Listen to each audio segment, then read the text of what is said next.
Atenção! O que está prestes a ler pode mudar a sua forma de ver o amor e a traição. Gostem deste vídeo e subscrevam o canal para não perderem histórias que vos farão pensar. Um começo fulminante. A primeira coisa que Leonor Rebelo notou não foi a mão do marido no pulso da modelo, nem a gargalhada contagiante que antes lhe pertencia. Foi a forma como o empregado de mesa baixou o olhar ao vê-la, como a dor, como um aviso. O lustre banhava o salão com um brilho âmbar, que deveria ter sido romântico, mas o bebê de Leonor deu um pontapé como se dissesse: foge! Francisco inclinou-se, a boca brilhante da modelo entreabriu-se, e o flash de uma câmara de telemóvel feriu. Leonor não fez uma cena, dobrou a ecografia na palma da sua mão. Deu meia volta e saiu para uma noite de inverno que mudaria cada nome pelo qual responderia. No papel, Leonor e Francisco faziam sentido.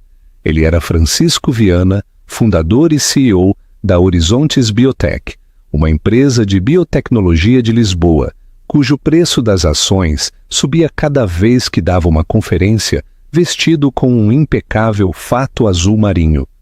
Ela era gerente de operações numa ONG que adaptava equipamentos para sobreviventes de AVC. Os seus jantares eram impecáveis, as suas mesas perfeitas ao estilo Pinterest, e as suas discussões baseavam-se principalmente no calendário. "Estás atrasado?", disse Leonor na semana anterior ao restaurante. As janelas do duplex refletiam a marginal da praia de Santo Amaro, ciclistas a passar pela sua parede de vidro, do chão ao teto, como pensamentos rápidos. Francisco pousou a sua mala com demasiado cuidado. "Os horários de fusão são brutais. Disseste que reveríamos o plano de parto juntos." Ele beijou-lhe a testa. "Envia-me o documento. Quero garantir que estamos cobertos caso algo complicado aconteça." Leonor corrigiu, suave, mas firme. "Não cobertos, presentes." Ele deu-lhe um sorriso cansado. "Presentes, certo?" O seu telemóvel vibrou. Ele olhou para ele como se fosse uma pessoa que precisava mais dele. Leonor não duvidava que ele a amava. Duvidava se ele se lembrava de como o mostrar sem tratar o amor como uma reunião que podia adiar para sexta-feira. Tinha 32 anos, 6 meses de gravidez, e sempre calculava quanto pedir antes de ser rotulada de exigente. Depois de um aborto espontâneo complicado 2 anos antes, aprendeu a dizer: "A que horas te dá jeito para me dizeres como te sentes?" Quando a sua amiga Inês, advogada com fraqueza pela verdade sem rodeios, passou com um saco de pastéis de nata, Leonor deixou-a entrar e afundou-se no sofá. "Pareces uma almofada de sofá da estação passada", disse Inês. "Ainda útil, mas com pouca forma. Encantador." "O que se passa?" Leonor segurou o pastel como algo frágil. "Ele continua a dizer que tudo é temporário, mas começo a pensar que as partes que se sentem temporárias sou eu." Os olhos de Inês suavizaram-se. "Há mais alguém?" "Não." Leonor deixou a palavra no ar, fina e esperançosa. Não me parece. Ele está apaixonado pela empresa. É só isso." "Então diz o que precisas", disse Inês. "De preferência quando ele não estiver a tentar redesenhar o setor da saúde num único e-mail." Leonor apertou a mão contra o seu ventre, sentindo um pequeno movimento sob a sua palma. Uma mudança de maré que mais ninguém podia sentir. "Vou tentar esta noite." Ele disse que estaria em casa às 9. Às 11, quando ela apagou a luz, Lisboa brilhava lá fora, como uma promessa em que já não confiava. Bonita, distante, barulhenta. Francisco chegou às 12h30 com o cheiro a chuva e a bar de hotel agarrado ao seu fato. Ela fingiu estar a dormir e perguntou-se quando fingir se tornou a sua linguagem partilhada. Na manhã seguinte, ela encontrou uma confirmação de reserva na bancada. O Esplendor, sexta-feira às 7. um bilhete brilhante com a letra apertada de Francisco. Noite de encontro? Só nós. Deixou o café e exalou. Acreditava em segundas oportunidades como acreditava em vitaminas pré-natais, diariamente, fielmente, embora alguns dias soubesse a nada. O esplendor era todo elegância sóbria e luz favorecedora. Os casais inclinavam-se uns para os outros, como se a sala fosse feita de segredos. Quando a anfitriã lhe perguntou o seu nome, Leonor levantou o queixo. Rebelo. Ela chegou um pouco mais cedo. Claro, disse a anfitriã. A sua mesa está quase pronta. Quase pronta. Sentiu-se como um verbo naquele momento, algo que se podia fazer durante toda a vida. Uma rajada de riso elevou-se do bar e os olhos de Leonor moveram-se sozinhos. Francisco estava lá com um fato azul marinho que tinha merecido o seu próprio item no orçamento familiar. Ao seu lado, uma mulher com um cabelo como de anúncio de shampoo pousou o pulso na sua mão. Sofia Lourenço. O rosto era familiar.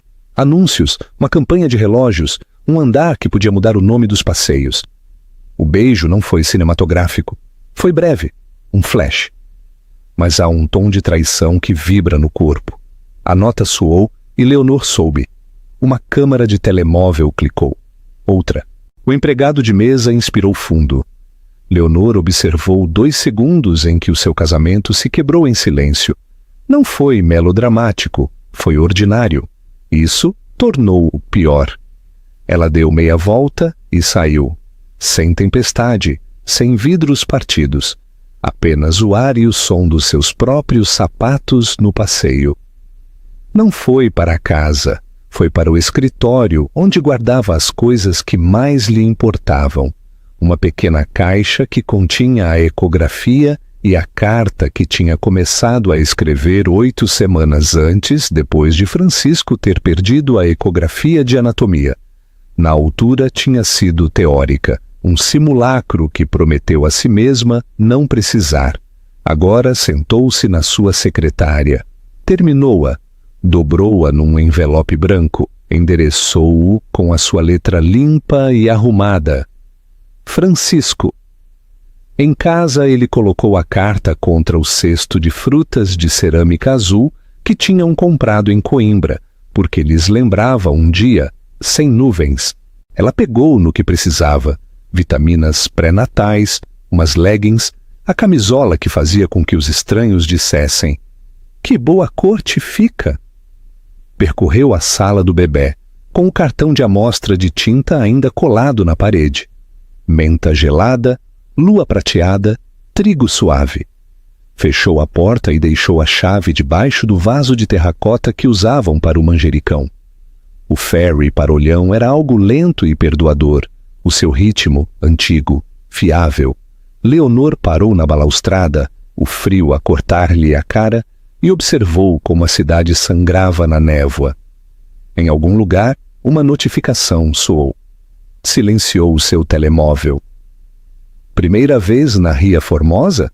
perguntou uma mulher com um casaco impermeável, o cabelo trançado, cinzento e prático. "Ou foges ou procuras aventura? As pessoas não vêm por um meio termo." "Fujo", disse Leonor. "Boa escolha", disse a mulher, e entregou-lhe uma caneca térmica. "Sou a Teresa. Pareces alguém que precisa de chá quente e 3 dias sem cobertura de telemóvel." No cais de Olhão, Teresa rabiscou uma morada num recibo de supermercado. "Alugo uma pequena casinha, mês a mês, nada de luxos. Tranquila. De manhã podes ouvir os pássaros a decidirem coisas." Leonor queria tranquilidade. Queria pássaros a tomar decisões pequenas e certeiras. 2 horas depois, pousou a sua mala sobre um tapete trançado num quarto com tetos baixos, cortinas brancas e um sofá que tinha a boa educação de ceder educadamente. Ligou o seu telemóvel a uma tomada e viu como o ecrã se enchia de mensagens. Não as abriu. Deitou-se, dormindo de lado como lhe recomendou a sua obstetra, e apertou a ecografia ao peito. As consequências de volta. de volta a Lisboa. Francisco leu a carta 3 vezes. Depois sentou-se no chão da cozinha como um móvel. As suas mãos tremiam de uma forma que a sala de reuniões nunca permitia.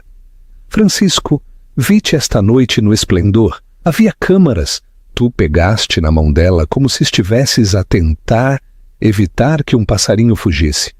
Não vou gritar, não vou partir a louça fina, mas não vou ficar aqui como um raio de sol cravado numa parede.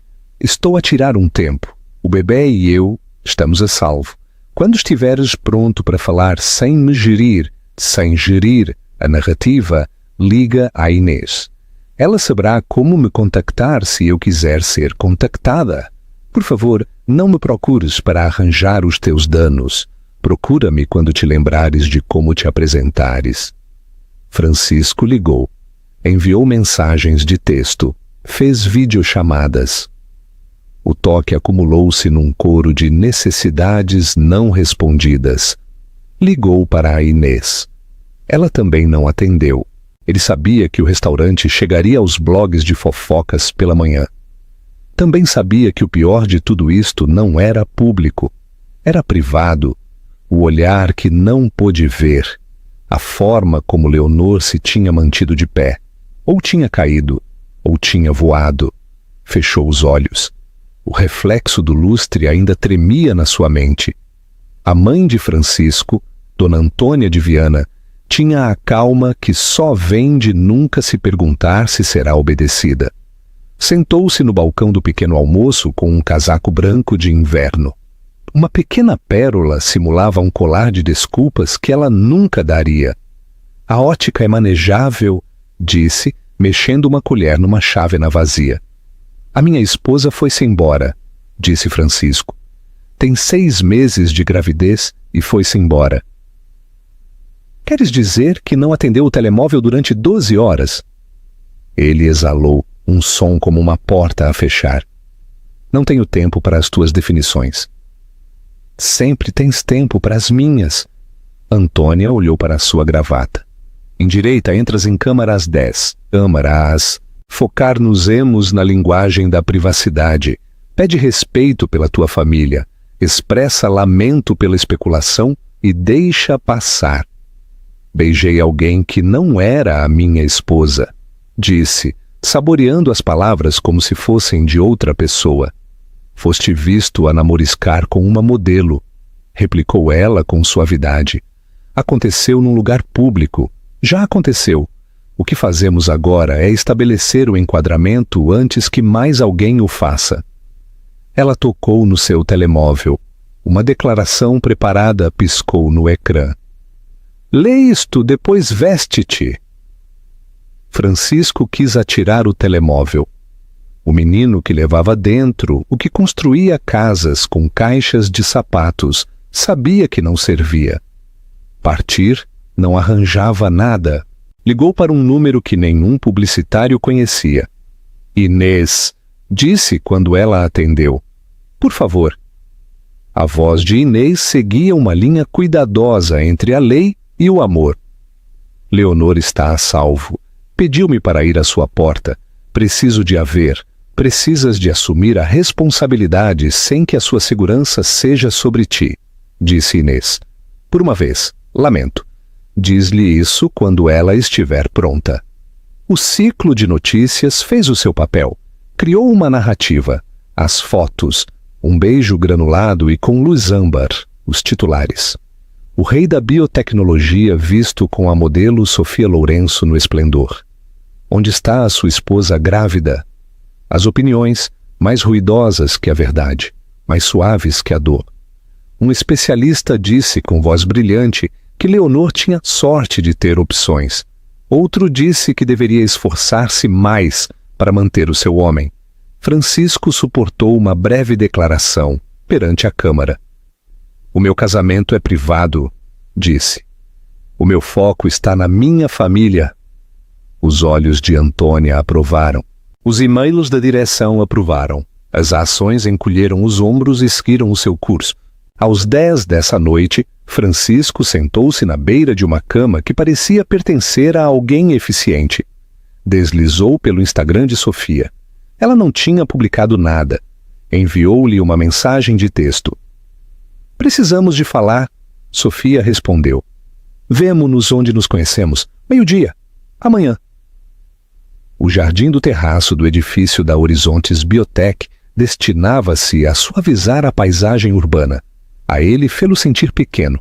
Sofia chegou com um casaco bege, sem séquito, sem óculos de sol. De perto, parecia menos publicidade e mais uma pessoa que tinha estado a chorar cuidadosamente. Não sou boa nisto, disse. A parte em que explico por que fiz algo feio. Tenta. Sofia estudou o horizonte. A tua mãe aproximou-se de mim depois de uma campanha. Ela conhece toda a gente. Disse que Horizontes Biotech era o futuro, que não podias dar-te ao luxo de parecer aborrecido antes do anúncio da entidade reguladora. Ofereceu um contrato, 2 ou 3 encontros públicos, visibilidade estratégica, a história de que és vibrante, irresistível. As palavras dela, não as minhas.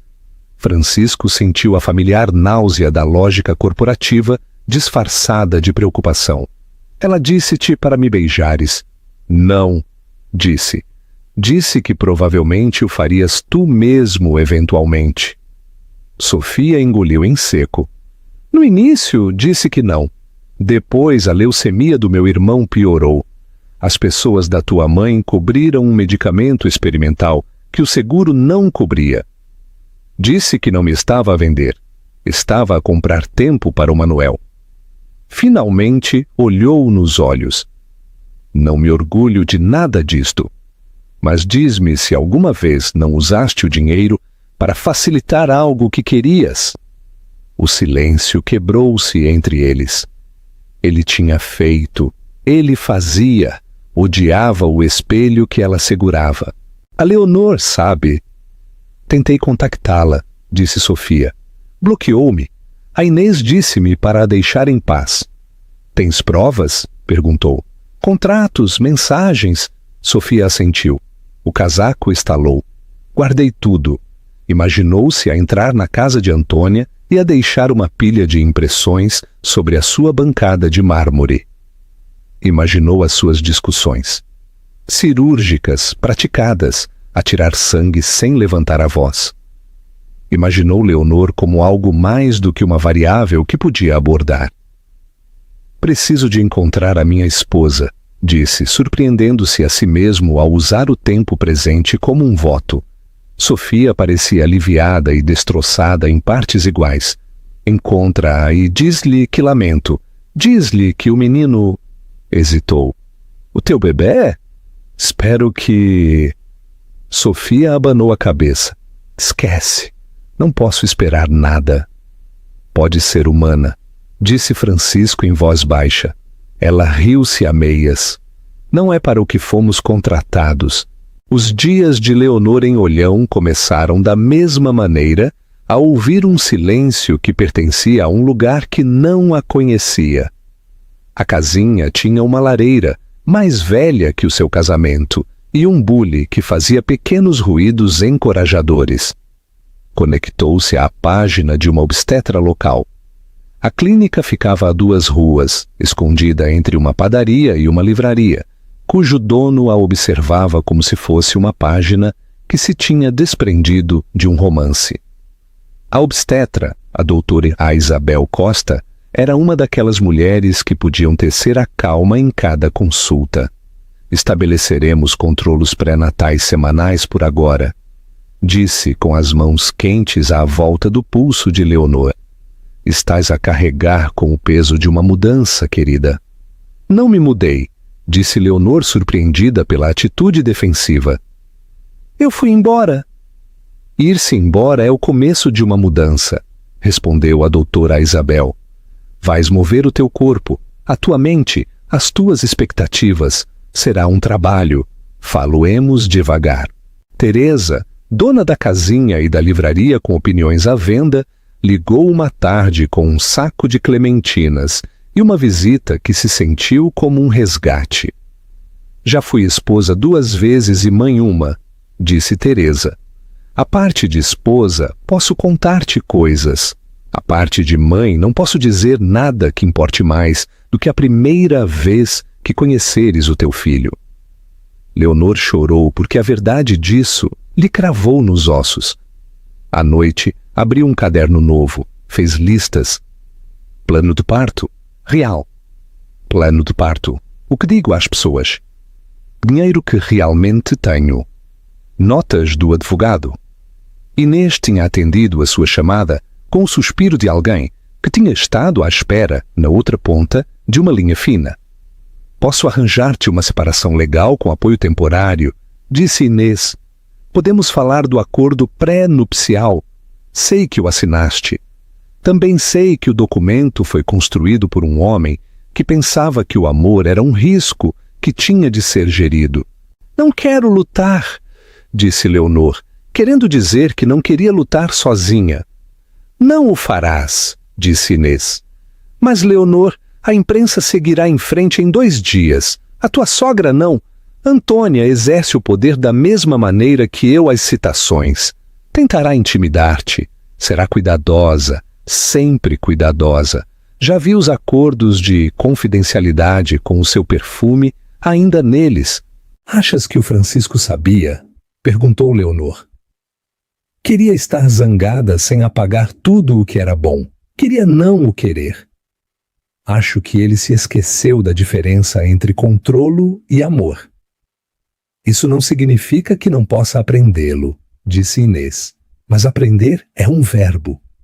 Depois da sua chamada, Leonor abriu a aplicação bancária e deslizou por transações que nunca antes se tinha dado ao trabalho de olhar. Débitos relacionados com Horizontes Biotech, desembolsos de fundos familiares, uma transferência bancária para uma entidade chamada Fundação Lourenço, S.A. A sua respiração ficou presa. Procurou no Google com o lento computador de Teresa. Sofia Lourenço. A Fundação Lourenço era uma organização sem fins lucrativos registrada no verão passado. 48 horas depois de uma foto de Sofia a sair de um hospital infantil se ter tornado viral. Leonor esfregou a têmpora. Era a Fundação Lourenço uma organização de caridade? Uma empresa fantasma? Uma porta? As verdades ocultas nem sempre eram devastadoras. Às vezes eram escadas para sair de um quarto que pensava selado. Na padaria, uma mulher cobrou-lhe o café e ofereceu-lhe um guardanapo, com uma citação escrita em tinta azul. Às vezes a única saída é através. Leonor guardou-o no seu caderno como se fosse uma receita. Uma tarde o ferry soou baixo e o ar gelou. O telemóvel de Leonor vibrou com um número etiquetado como desconhecido. Não atendeu. Voltou a tocar persistente. Depois parou. Seguiu-se uma mensagem de texto, uma única linha. Tenho algo que deves ver. É sobre a Antônia. Sofia. Leonor ficou a olhar até que as letras se tornaram borradas. Não respondeu. Também não bloqueou a Sofia. A escolha, assinalou, tinha a sua própria temperatura. O apartamento de Sofia era do tipo que fazia com que o minimalismo parecesse contrição. Deitou-se no sofá e apertou um pano frio nos olhos. O seu irmão Manuel dormia no segundo quarto. A sua respiração, uma discussão com os seus pulmões.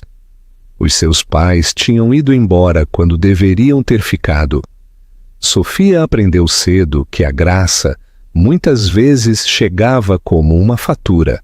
Pegou nos documentos como uma penitente o contrato com a empresa de consultoria de Antônia, os e-mails cheios de evasões peroladas, a mensagem de texto que parecia uma ameaça e um presente. Joga bem e todos ganham. Sofia tinha 14 anos quando aprendeu que todos, às vezes, significava eles. Guardou tudo numa pen USB e escreveu uma carta com o tipo de cuidado que lhe fazia doer a mão. Leonor, não te devo nada do que queres de mim e tudo o que mereces da verdade. Fui contratada, coagida pela Antônia de Viana para fazer o teu marido parecer glamouroso. Peguei no dinheiro porque o meu irmão está doente e porque não pensei em ti como uma pessoa, apenas como uma variável. Isso é culpa minha. Aqui tens contratos, mensagens de texto, e-mails. Não estou absolvida, mas terminei de ser útil para o cálculo de outra pessoa. Faz com isto o que te traga paz. Sofia encontrou a morada do escritório da Inês na página da ONG. Enviou o pacote por correio expresso para entrega na manhã seguinte. Depois ligou para o Francisco porque os velhos padrões ainda puxavam. Envia a documentação para a Leonor. Ela precisa de saber. Ele exalou como se tivesse estado a prender a respiração durante uma semana. Obrigado. Ainda pode ser um bom pai? Disse Sofia. Ainda pode ser um homem melhor do que a Antônia te educou para ser. Ele riu-se. E não o quis. Educado? Foste educado como uma relíquia? Disse Sofia. Polido, exibido, protegido do fracasso até que o fracasso lhe saíram dentes. Manuel tossiu um som fino e assustador. Sofia desligou o telemóvel sem cerimônias. Francisco olhou para o ecrã.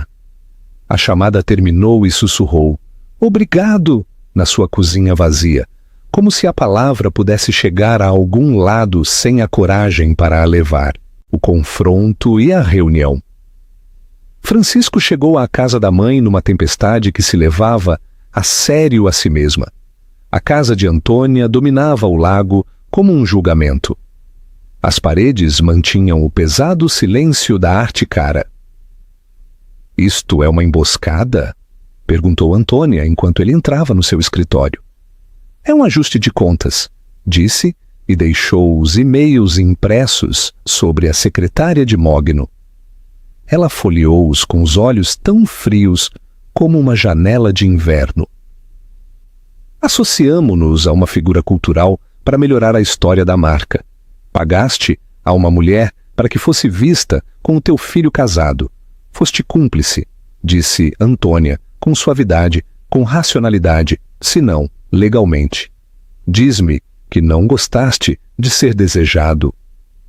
Ele quis bater na secretária, magoar a madeira com a sua negação. Em vez disso, respirou.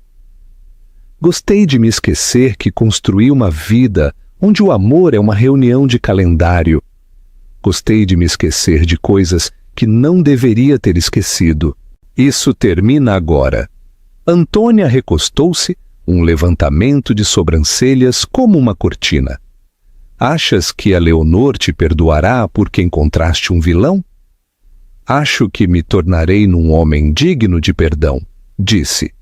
O sorriso de Antônia foi cirúrgico. O Tribunal da Opinião Pública seguirá em frente para terça-feira. O Tribunal da Família não. A Leonor vai custar-te concentração. Concentração é dinheiro. O dinheiro é medicina para as pessoas que dependem dos medicamentos da tua empresa. Queres ser um herói? Sê o herói na história correta. Quero ser um pai que não envia mensagens de texto à sua filha na sua graduação porque está num avião para Davos, disse Francisco, surpreendendo-se a si mesmo com o tempo verbal. "Filha." A palavra iluminou um corredor na sua mente. Os olhos de Antônia piscaram uma única vez. "Filha? Não o sei", disse.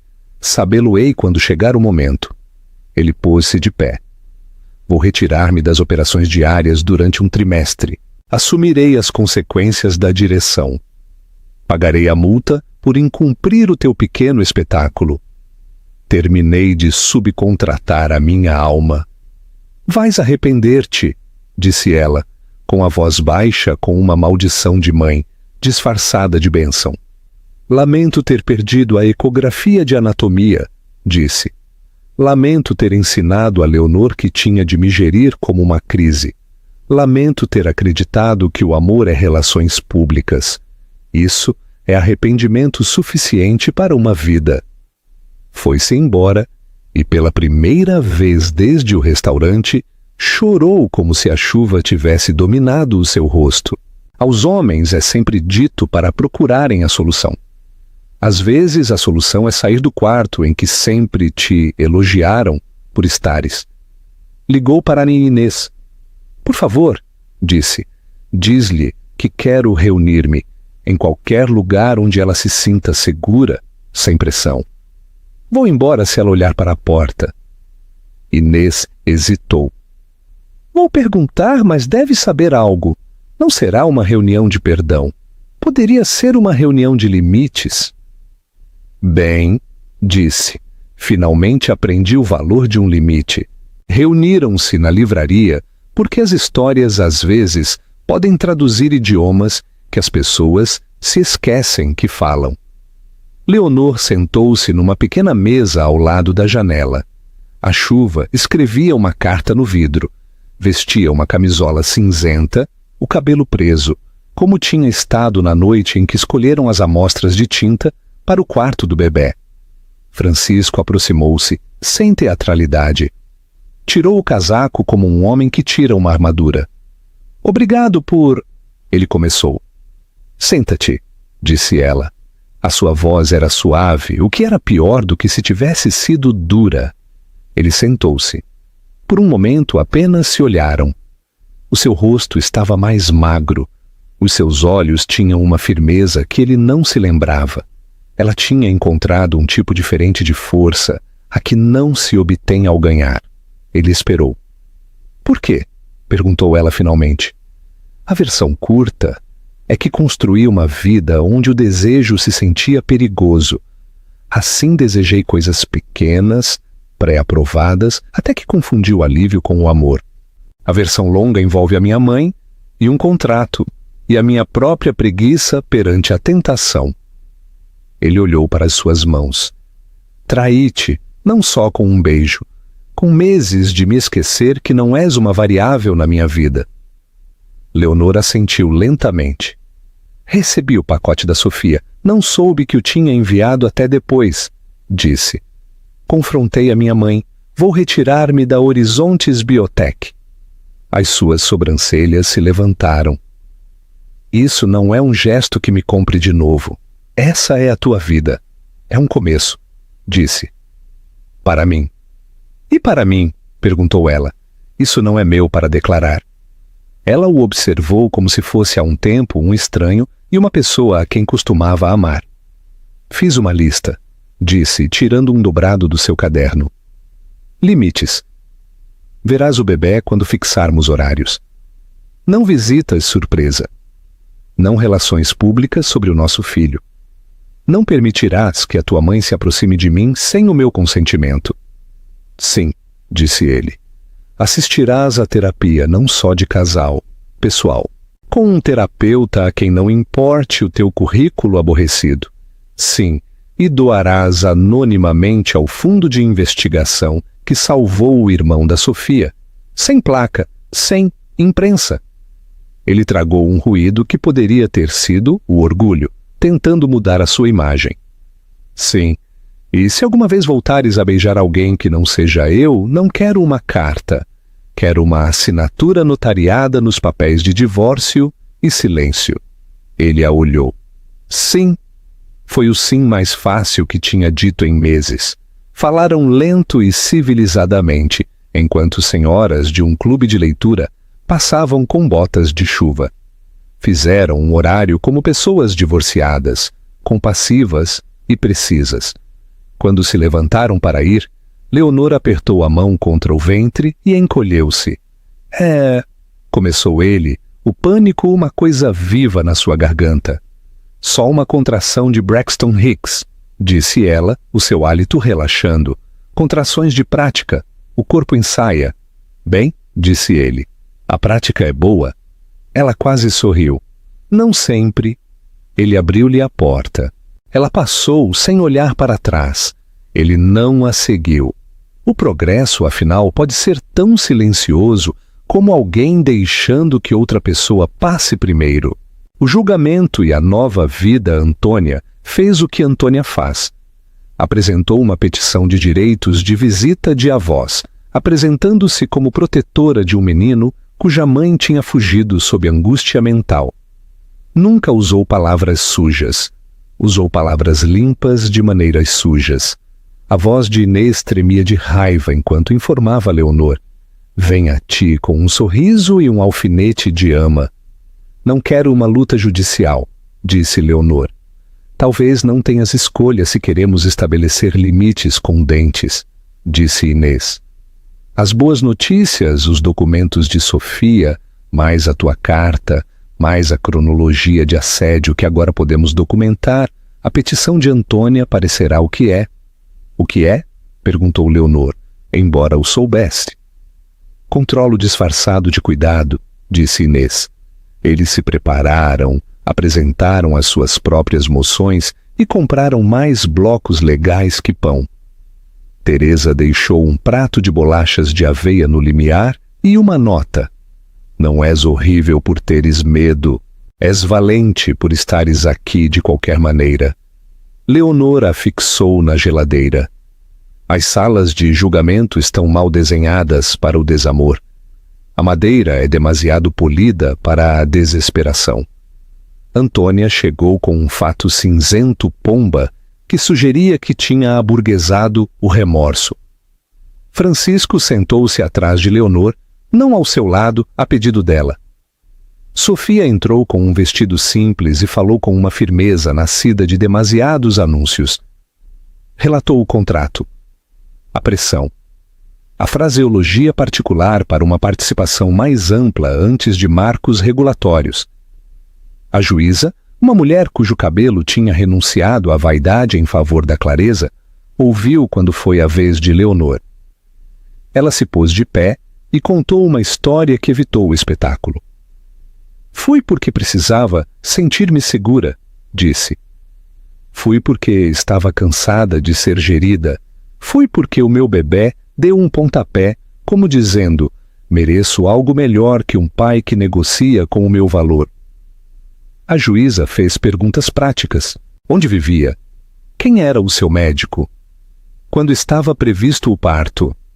Leonor respondeu como uma mulher que construiu uma caixa de lascas. Inês apresentou o pacote de Sofia. A juíza se tomou o seu tempo. Regressou com um veredito que negou a petição de Antônia sem prejuízo e advertiu ambas as partes que evitassem instrumentalizar o cuidado. Estabeleceu uma ordem temporária. Francisco teria tempo programado de apoio pré-natal e chamadas de controlo. Antônia não teria nenhum. Do lado de fora, as câmaras se reuniram como pássaros que tinham aprendido a comer das mãos. Francisco inclinou-se para Leonor com cuidado. Obrigado por me deixares estar ali. Ela assentiu. Obrigado por não fazeres com que se tratasse de ti.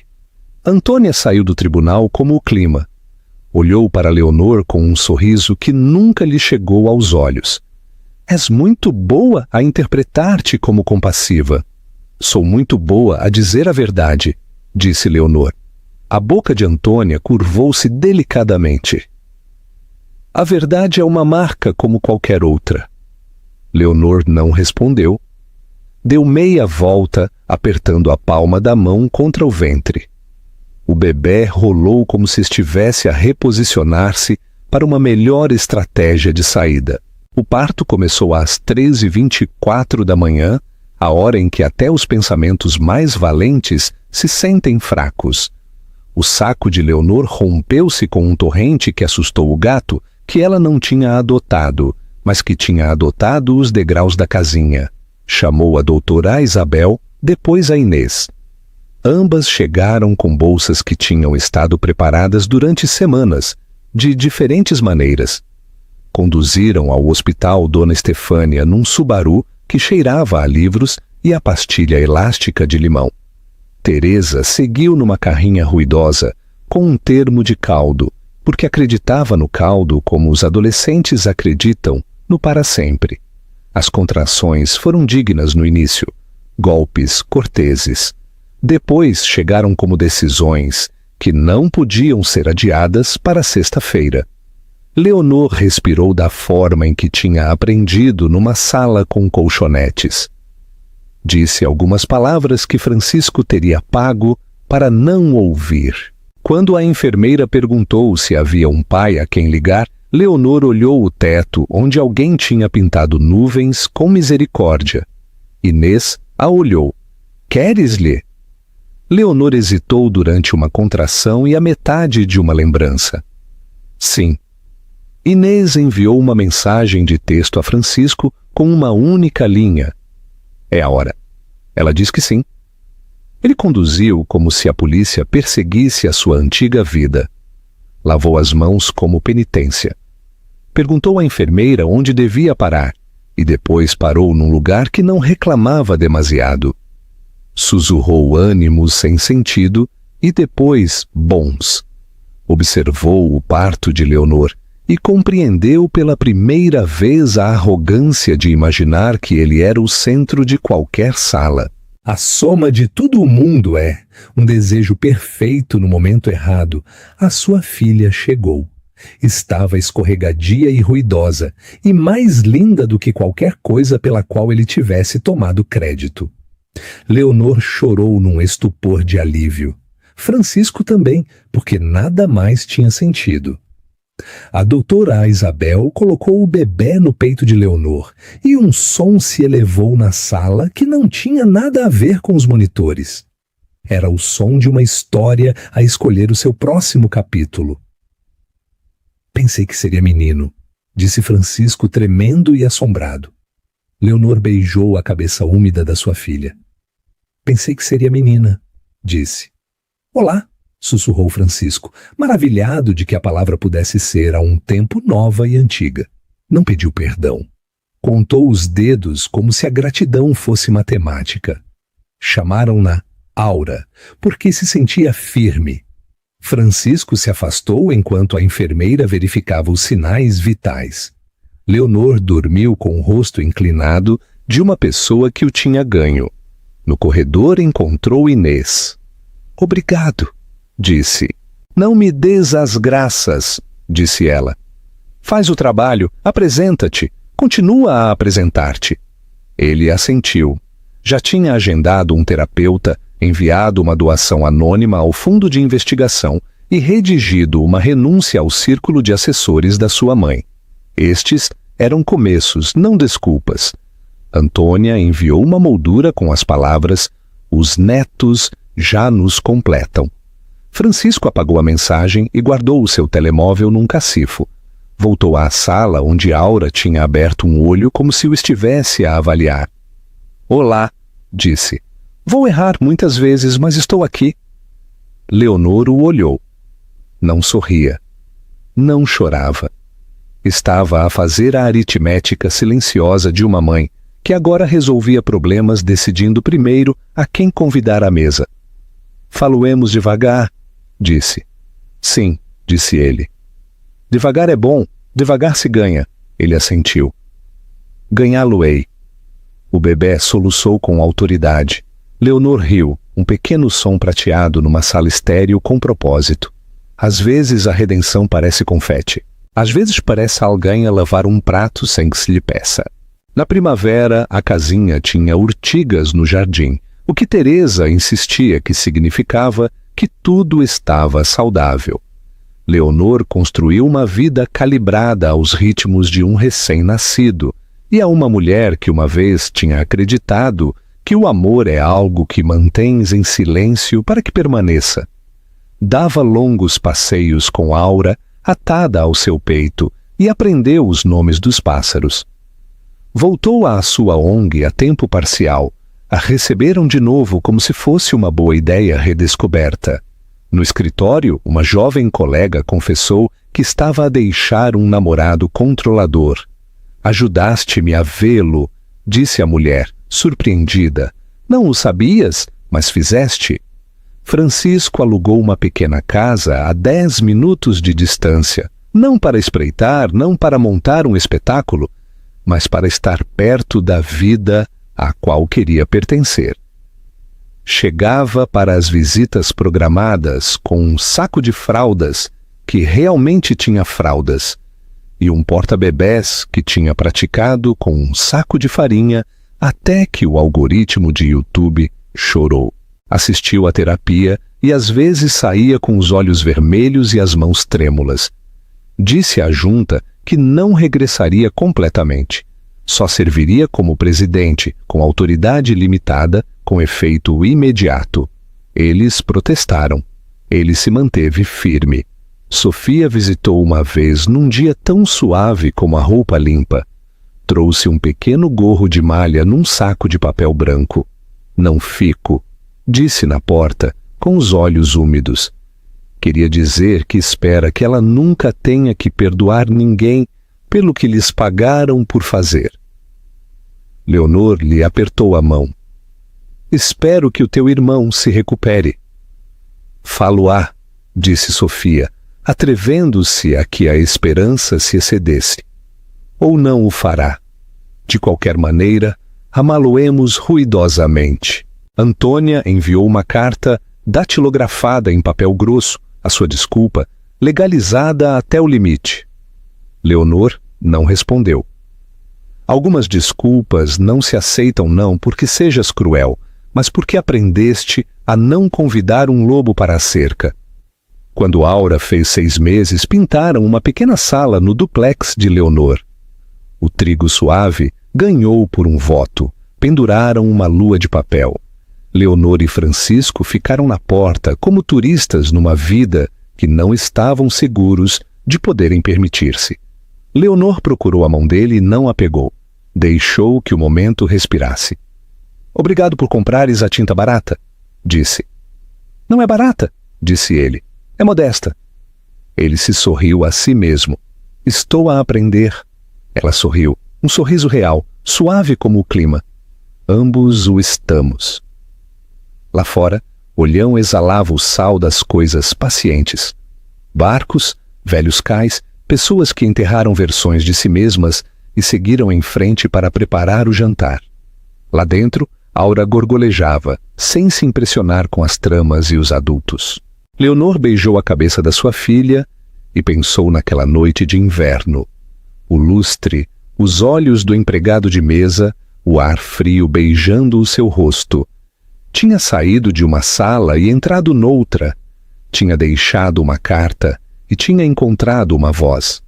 Não tinha perdoado porque a história o exigisse. Tinha perdoado onde servia o filho que amava e a mulher em que se estava a tornar. E isso, finalmente, era suficiente. Se ficaste com a história de Leonor, já o sabes. Alguns finais não são limpos, são honestos. A traição, o poder, o amor e a verdade podem viver na mesma sala e ensinar-nos a respirar de novo.